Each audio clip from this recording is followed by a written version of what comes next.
PM Modi की बदलती हुई काशी रोज़ एक विकास की नई कहानी लिख रही है।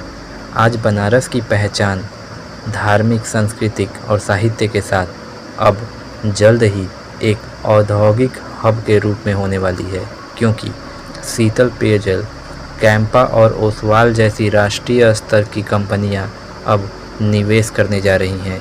इन कंपनियों को लगने के बाद करीब अकेले बनारस में 36,000 से अधिक लोगों को रोज़गार मिलने वाला है।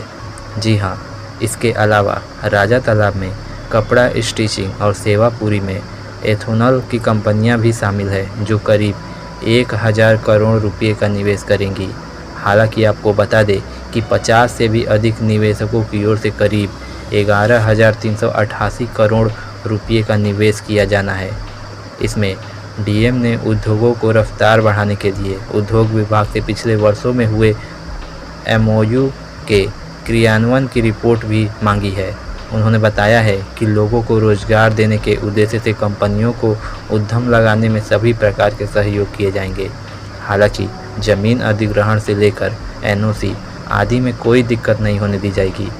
हालांकि आगामी इन्वेस्टर समिट के लिए भी तैयारी शुरू हो गई है, जिसमें टूरिज्म, आवासीय परियोजनाएं, लॉजिस्टिक, फूड प्रोसेसिंग यूनिट, 50 कंपनियों ने यूनिट लगाने के लिए बनारस में सहयोग भी मांगा है, जिसमें होटल, आवासीय परियोजनाएं, logistic, food processing, corporate office, bakery सहित 3 दर्जन से अधिक श्रेणी के उद्योग हैं। इनमें से कुछ इन्वेस्टर समिट प्रदेश सरकार के साथ एमओयू भी हो चुका है, तो वहीं कई कंपनियों की ओर से प्रस्ताव भी आया है, जिसमें राष्ट्रीय स्तर से लेकर अंतर्राष्ट्रीय स्तर की कई कंपनियां आगे आई हैं।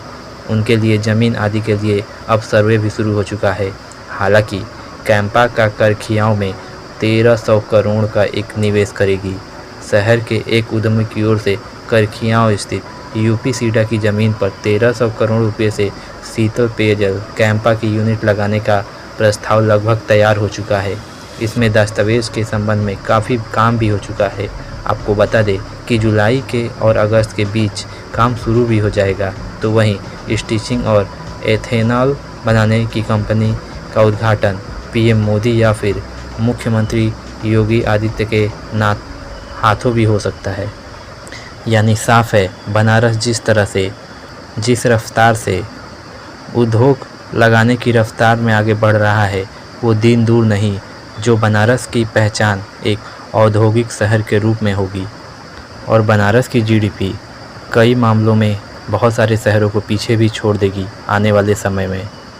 ऐसे ही लेटेस्ट अपडेट पाने के लिए जुड़े रहिए हमारे साथ और चैनल को सब्सक्राइब कीजिए।